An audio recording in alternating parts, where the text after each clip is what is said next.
नारनौल की सरकारी नंदी गौशाला में रोज तेज ठंड और भूख के चलते मर रही गायों व नंदी गौशाला के हालात की रिपोर्ट जांचने के लिए जिला उपायुक्त डॉक्टर जेके आभीर और कुछ स्थानीय लोगों ने नंदी गौशाला का दौरा किया। नंदी गौशाला के खराब हालातों को लेकर 31 जनवरी को नारनौल आए हरियाणा के बिजली मंत्री रणजीत सिंह चौटाला के समक्ष स्थानीय लोगों ने शिकायत की थी और इसी दौरान बिजली मंत्री ने जिला उपायुक्त को इस मामले में पूरी जांच रिपोर्ट बनाए जाने के आदेश दिए थे। ये है नारनौल की नंदी गौशाला। इस गौशाला का रखरखाव, गायों के लिए चारा पानी और व्यवस्था को बनाए रखने के लिए कर्मचारियों की तैनाती का जिम्मा नारनौल नगर परिषद का है। पूरी तरह से ये नंदी गौशाला नारनौल नगर परिषद के अधीन आती है और नगर परिषद की भूमि पर ही इसे बनाया गया है। इस नंदी गौशाला में लगभग 400 गायों के अलावा कुछ नंदी बैल भी है। आए दिन इस गौशाला की व्यवस्थाओं पर आरोप लग रहे थे कि रोज यहाँ पर गाय सर्दी व भूखमरी के चलते मर रही है। 31 जनवरी को जन परिवेदना समिति की मासिक बैठक में स्थानीय लोगों ने हरियाणा के बिजली मंत्री रणजीत सिंह चौटाला ने इस मुद्दे को रखा था, जिस पर बिजली मंत्री ने जांच के आदेश दिए थे। जिला उपायुक्त ने इस नंदी गौशाला दौरे के दौरान माना कि यहां पर व्यवस्थाएं ठीक नहीं है। साथ ही लोगों से भी अपील की है कि वे इस नंदी गौशाला में अपना सहयोग करें। देखो, नंदीशाला जो है ये म्यूनिसिपैलिटी की है, ये बात बिल्कुल सही है, पर एक्चुअल में म्यूनिसिपैलिटी जो है ना इसको मैनेज करवा रही है और पैसे खर्च कर रही है। होना ये चाहिए कि इसको सामाजिक लोगों की एक संस्था बनके जिसको रजिस्टर करवा के ना, और उसका खाता नंबर है तो आम आदमी भी उसमें मदद कर सकता है। अब दूसरों से मदद नहीं मिलती, काइंड में कभी कभार कोई आता है तब मिलती है। पीछे लोगों ने काफ़ी पैसा इकट्ठा भी किया था। हमारा प्रयास ये है कि इसको सिस्टमेटिक करवा के, खाता खुलवा के, रजिस्टर करवा करके और हरियाणा गौ सेवा आयोग के साथ में भी इसको जो है ना वहाँ पे रजिस्टर करवा दें, ताकि जो भी मदद मिलती है वो मिल जाए। यहाँ लगभग 400 जो है ना गोवंश है, जिसमें गायें बल्कि ज़्यादा हैं, नंदी भी हैं, जो सड़कों पे घूमते हैं। हम उनको उठा करके ना और यहाँ भेजते हैं। आज हमारे साथ में भारद्वाज जी हैं, राकेश जी हैं हमारे साथ में, और मनीष मित्तल जी हैं। हम सब ने व्यवस्था को देखने के लिए आए थे कि यहाँ क्या है। यहाँ देखा है, देखो वैसे एरिया के हिसाब से तो एरिया कम नहीं है, पर जैसे पीछे बारिश आई थी तो कई जगह कीचड़ भी है। साथ में जो खोर हैं वो कुछ जगह टूटी हुई हैं। एक दो जो है ना बीमार जो है ना गाय भी दिखाई दी है। हालांकि वो उतनी हालत ख़राब नहीं है, पर हमने कमेटी के सभी सदस्यों ने कहा है कि उनके नीचे जो है ना बैठने का एक जो है गद्दा वो जो डलवा दिया जाए, ताकि उन्हें पशु चारा जो है ना अभी उसमें रखा हुआ है। और सबने पीछे कुछ पैसा भी इकट्ठा किया था, उससे भी जो है ना पशु चारा जो है ना आया है। अब क्योंकि म्यूनिसिपैलिटी करती है, उन्होंने अपना इसका ठेका किया हुआ है कि भाई, क्योंकि अब की बार फ्लक्चुएट बहुत किए हैं रेट, तो उस वजह से तो वो कई बार जस्ट जो है ना आता है, उसके साथ साथ में अगर ख़त्म हो गया तो दोबारा मंगवा लेते हैं।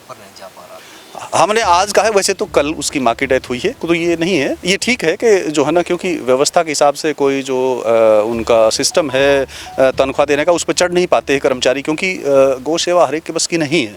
तो जो बच्चे करते हैं, अब हमने किया है उनकी हम आज ही तनख्वाह दिलवा देंगे। जो भी अगर पुरानी भी पेंडिंग है वो भी हम सभी कमेटी के सदस्यों ने किया, और उसको मैं करवाऊँगा सॉल्व। नंदी गौशाला का जब जिला उपायुक्त ने दौरा किया, उस दौरान मीडिया की टीम भी साथ थी। नंदी गौशाला में गायों को ही चारा नहीं मिल रहा है, बल्कि यहाँ काम कर रहे कर्मचारियों को भी नगर परिषद पिछले लंबे समय से वेतन नहीं दे पा रहा। मीडिया के सामने यहाँ रह रहे यूपी के एक मजदूर ने बताया कि उसकी मां का देहांत हो गया और पिछले 3 माह का वेतन नगर परिषद से मांग रहा है, लेकिन उसे नगर परिषद वेतन नहीं दे रही, जिसके कारण घर भी नहीं जा पा रहा। साथ ही इस अस्थायी कर्मचारी ने यहाँ की गायों को लेकर भी कहा कि यहाँ की गायों को कभी चारा मिल जाता है तो कभी भूखी भी रहती है। ये हालात है नंदी गौशाला की व्यवस्थाओं का। राजू कुमार, यूपी का रहने वाला हूँ मैं। कल मेरी माँ का देहांत हुआ था।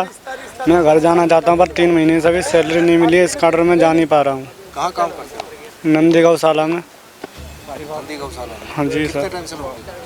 3 महीने हो गए। कितना पैसा देते हैं? 10,000 देते हैं, कभी 9,000 भी दे देते हैं। अब कितने दिन से तनख्वाह नहीं मिली? 3 महीने से। समस्या क्या आ रही है? समस्या सर हमको पता नहीं। मैं कल मेरी माँ का फ़ोन आया था घर से कि तेरी माँ खत्म हो गई, घर पे आया। माँ का फ़ोन आया? माँ खत्म नहीं, मतलब भाई का फ़ोन आया था कि तेरी माँ खत्म हो गई, घर पे आया।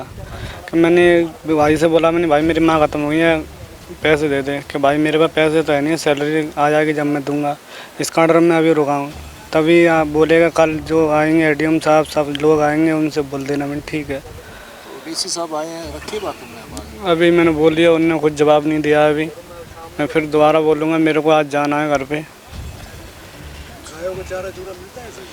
चारा चूरा हम सही टाइम से डालते हैं। ये मिलता है, पूरा होता है या गाय भूखी नहीं? नहीं, कभी कभी भूखे भी रहती हैं, कभी कभी टाइम से आ रहा है। दोनों ही बातें, आता है तो डाल देते हैं, आता तो डाल देते, नहीं आते तो नहीं डालते हैं। स्थानीय लोगों ने भी नंदी गौशाला की व्यवस्थाओं पर सवाल उठाए हैं। लोगों का कहना है कि नगर परिषद की सरकारी नंदी गौशाला में गायों की रोज मौत हो रही है। गायों को भरपेट चारा नहीं मिल पा रहा और न ही ठंड से बचने की कोई व्यवस्था है। जी नंदी मेरा नाम राहुल वर्मा है जी। जो ये नंदी गौशाला है ये नगर परिषद चलाती है और ये नगर परिषद के अधीन होने के बावजूद भी यहाँ पर ना तो चारा है और गौवंशों को बचाव के लिए, कोई सर्दी का बचाव के लिए कोई व्यवस्था नहीं है। चारों तरफ डंडे भी नहीं है, कुत्ते अंदर आके गायों को खाते हैं। और रात क्या बोलते हैं वो, जैसे गेट पे ये लगा देते हैं ताला। जैसे अब अधिकारी दृष्टि से लगाते हो? हाँ, सुरक्षा तो सर ये बताओ, सुरक्षा 7 बजे सुरक्षा कहाँ होगी? 7 बजे जब हम यहाँ पर आते हैं तो कहते हैं ताली नहीं है हमारे पास, ताली नहीं है, बाहर की बाहर गिर जाओ। जब ताली के लिए फ़ोन करते हैं तो ताली के लिए कहते हैं कि ताली मैं जी महीने भर में 15 दिन तो गौशाला जाते हैं। हाँ जी 15 दिन। क्या लेके आते हो गायों को डालने? गुड़ हो, सब्जी हो, कुछ भी हो, गाड़ियाँ भर भर के लाते हैं जी। व्यवस्थाएं ठीक नहीं? कुछ भी नहीं है जी, सब सिस्टम ख़राब है जी यहाँ पर का। यहाँ पर तो ये कहने का मतलब है कि यहाँ के कर्मचारियों को पहले थैली दिखाओ फिर यहाँ पर अंदर आओ, वो वाला काम है जी। मीडिया की उपस्थिति को देखते हुए नंदी गौशाला में अस्थायी तौर पर कार्यरत कर्मचारी राजकुमार, जिसकी मां का देहांत होने पर भी उसे 3 महीने का वेतन नहीं दिया जा रहा था, लेकिन मौके पर मीडिया के सामने ये मामला आने के कारण वहां पर मौजूद नगर परिषद के एक अंकित वशिष्ठ ने 3 माह 27,000 रुपए वेतन तुरंत जिला उपायुक्त के माध्यम से कर्मचारी राजकुमार को मौके पर ही दे दिया। ये तब संभव हुआ जब ये पूरा मामला मीडिया के सामने उजागर हो गया। जिला उपायुक्त ने अपने हाथों से उक्त कर्मचारी को ये वेतन दिया। अब सवाल उठता है कि आखिर नंदी गौशाला की अव्यवस्थाओं का जिम्मेदार कौन, और अब तक नंदी गौशाला के अस्थायी कर्मचारी राजकुमार को उसकी मां का देहांत हो जाने पर भी आखिर 3 माह का वेतन क्यों नहीं दिया गया था।